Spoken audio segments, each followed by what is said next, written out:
नमस्कार दोस्तों, मैं advocate Rajan Kumar Prasad, Delhi high court आज आपके सामने फिर से उपस्थित हूं अपने चैम्बर से एक नया टॉपिक लेकर, नई वीडियो लेकर। आज का टॉपिक है ऑफेंसेस के बारे में बताऊंगा। हमने अक्सर सुना होगा या देखा होगा ऑफेंसेस दो तरह के होते हैं, कॉग्निजेबल और नॉन कॉग्निजेबल। इसी में मैं डिफरेंसेस आपको बताऊंगा और किस किस तरह के ऑफेंसेस होते हैं और पुलिस के पास क्या क्या अधिकार हैं, मजिस्ट्रेट के पास क्या क्या अधिकार है, इन सब के बारे में इस वीडियो में आने वाला है। तो मैं आपसे रिक्वेस्ट करूंगा कि चैनल पर नए हैं तो प्लीज चैनल को सब्सक्राइब कर लें, वीडियो को लाइक कर दें और जितना ज्यादा हो सके लोगों के साथ शेयर करें, जिससे उनको भी नॉलेज मिल सके। साथ ही साथ अगर आप चैनल पर नए हैं तो सब्सक्राइब करने के साथ साथ बेल आइकन जरूर दबाएं, जिससे कि आप तक सही समय पर कोई भी हम वीडियो अपलोड करें तो आप तक पहुंच सके नोटिफिकेशन के माध्यम से। वीडियो को अंत तक देखने की मैं रिक्वेस्ट हर वीडियो में करता हूं। कारण सिर्फ ये है कि पूरी वीडियो अगर आप नहीं देखेंगे तो पूरा नॉलेज गेन नहीं होगा। जरूरी है पूरी वीडियो को देखें। चलिए चलता हूं टॉपिक की तरफ। आज का जो टॉपिक था ऑफेंसेस। ऑफेंसेस में दो तरह के ऑफेंसेस होते हैं। पहला होता है कॉग्निजेबल। मैंने यहाँ ऑफेंसेस लिख दिया है। ऑफेंसेस में दो तरह के होते हैं, कॉग्निजेबल और नॉन कॉग्निजेबल। कॉग्निजेबल की अगर मैं बात करूं तो होता क्या है कॉग्निजेबल और नॉन कॉग्निजेबल, ये देख लें पहले। जब भी कोई भी वारदात या कोई भी घटना घटती है किसी भी व्यक्ति के साथ, तो क्या करता है कि अपनी एक कंप्लेंट लेकर थाने में एसएचओ साहब के पास जाता है या पुलिस के पास जाता है और कहता है मेरे साथ ये वारदात हो गई। अब उसको रिटन फॉर्म में या वर्बल फॉर्म में वहां वो बताता है। पुलिस उसकी बातों को सुन के या उसकी कंप्लेंट को पढ़ के ये डिसाइड करती है कि वो ऑफेंस यानी जो कंप्लेंट है वो किस नेचर का है, कॉग्निजेबल नेचर का है या नॉन कॉग्निजेबल का नेचर का है। यानी जो उसमें एलिगेशन लगाए गए हैं या जो घटना घटित हुई है वो कॉग्निजेबल है या नॉन कॉग्निजेबल है। अगर कॉग्निजेबल होगा तो सबसे पहले आएगा एफआईआर 154 सीआरपीसी के तहत। अगर नॉन कॉग्निजेबल है तो यहां आएगा एनसीआर। इसको हम शॉर्ट में एनसीआर कहते हैं, फुल फॉर्म कहते हैं नॉन कॉग्निजेबल रिपोर्ट। ये अक्सर किसमें दर्ज होती है, ध्यान रखेंगे 155 सीआरपीसी के तहत। 155 सीआरपीसी के तहत जो है नॉन कॉग्निजेबल रिपोर्ट दर्ज होती है। अब हो गई एफआईआर दर्ज। एफआईआर दर्ज होने के बाद में अब पुलिस को क्या करना है, मुलजिम को अरेस्ट करना है कि भैया आपने ये जुर्म किया है तो आपको अरेस्ट करेंगे। अरेस्ट करने के लिए वो यहां दूसरे कॉग्निजेबल ऑफेंसेस में क्या करेगी, सीधा डायरेक्ट अरेस्ट डालेगी विथआउट वारंट। यानी पुलिस को जरूरी नहीं है कि यहां वारंट ले आपको अरेस्ट करने से या मुलजिम को अरेस्ट करने से पहले। यानी जो जुर्म हुआ है वो सीरियस इन नेचर है, बहुत ही गंभीर जुर्म है, गंभीर अपराध है, तो उसमें क्या करेगी पुलिस, कभी भी जो है वारंट की जरूरत नहीं पड़ेगी, वो विदाउट वारंट भी आपको अरेस्ट कर सकती है।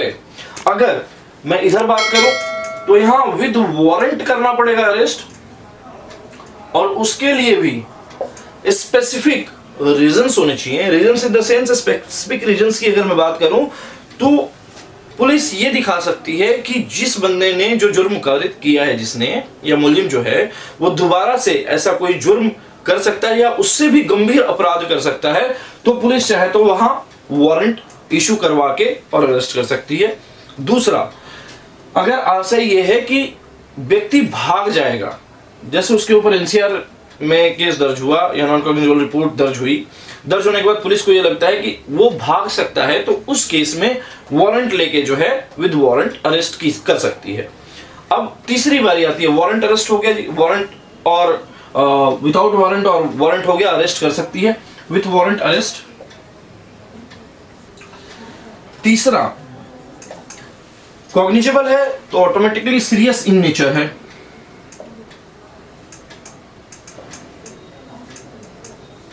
ये नॉन सीरियस इन नेचर है।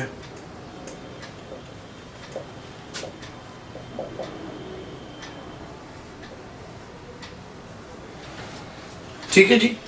अब सीरियस इन नेचर यानी गंभीर अपराध है और गंभीर अपराध नहीं है।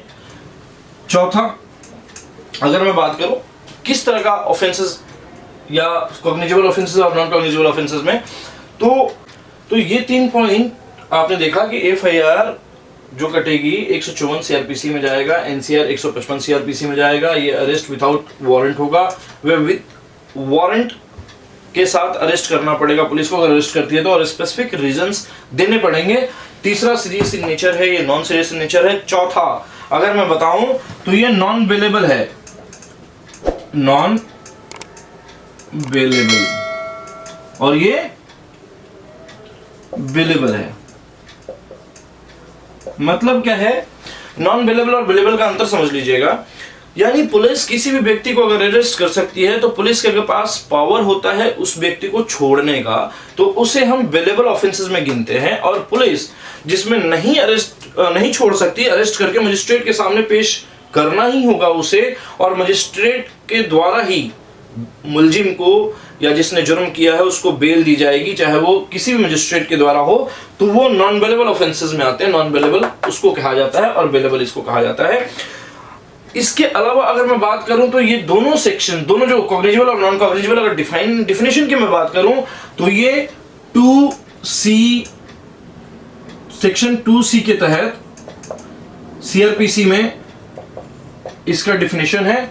इसका जो है 2L सेक्शन 2L सीआरपीसी के तहत इसका डिफिनेशन है। ये ध्यान रखने वाली चीज है, कई बार पूछ दिया जाता है कि कॉग्निजेबल और नॉन कॉग्निजेबल ऑफेंसेस का डिफिनेशन किस सेक्शन में दिया हुआ है या किस सेक्शन में है। अगर आपको कॉग्निजेबल और कॉग्निजेबल के डिफिनेशंस को पढ़ना है तो आप 2C और 2L को देख सकते हैं। इसमें बकायदा कॉग्निजेबल और नॉन कॉग्निजेबल के बारे में बताया गया है। ये चार मैंने आपको डिफरेंसेस बताए। साथ ही साथ ये सारी चीजें जो होती हैं, जैसे ये अगर मैं बात करूं कॉग्निजेबल ऑफेंस की, तो ये सीरियस इन नेचर, यानी जैसे कि मर्डर हो गया, रेप हो गया, थेफ्ट हो गया, रॉबरी हो गई, डकैती हो गई। ठीक उसी तरह उल्टा नॉन कॉग्निजेबल में मेरा कॉलर पकड़ लिया, मुझे एक थप्पड़ मार दिया, तो ये धमकी दे दी मुझे, ये सारे जो है नॉन कॉग्निजेबल ऑफेंसेस में आते हैं। जरूरी नहीं है कि इसमें पुलिस जो है एफआईआर दर्ज करे। इसमें नॉन कॉग्निजेबल में एनसीआर काट के भी चाहे तो इन्वेस्टिगेशन आगे बढ़ा सकती है। चौथा और पांचवा अगर मैं बात करूं तो इसमें अरेस्ट होने के बाद में चार्जशीट फाइल करने का एक स्पेसिफिक टाइम है, स्पेसिफिक टाइम। इसमें जो है नो टाइम लिमिट्स, ये पुलिस के ऊपर है कि कब जब चाहे तब वो चार्जशीट फाइल करे, 2 साल में, 3 साल में, 4 साल में। जबकि यहां जो है कॉग्निजेबल ऑफेंसेस में लिमिटेशन दिया हुआ है 167 ऑफ सीआरपीसी के तहत, सेक्शन 167 सीआरपीसी के तहत दिया हुआ है कि भैया 24 घंटे में प्रिलिमिनरी इंक्वायरी कंप्लीट होनी चाहिए। अरेस्ट अगर है तो 60 दिन में या 90 दिन में आपको चार्जशीट फाइल होना चाहिए। तो ये बहुत बड़ा डिफरेंसेस है और ये 5 डिफरेंसेस मैंने आपको बताए हैं। उम्मीद है कि ये पांचों समझ में आए होंगे। अगर कुछ भी इसमें से रह जाए और ना समझ में आए तो मैं बार बार कहता हूं कि आप कमेंट के माध्यम से मुझसे कोई भी क्वेरी हो, कोई भी क्वेश्चन हो, आप पूछ सकते हैं, जानकारी ले सकते हैं। यहां तक कि कई सारे देश के विभिन्न हिस्सों से, विभिन्न राज्यों से मेरे पास कॉल आते हैं। मैं उनकी क्वेरीज को सॉल्व करता हूं, बताता हूं उनकी जो भी क्वेरीज होती है उनके बारे में उनसे चर्चा करके उनको एक सही गाइडेंस देना, एक सही सलाह देना।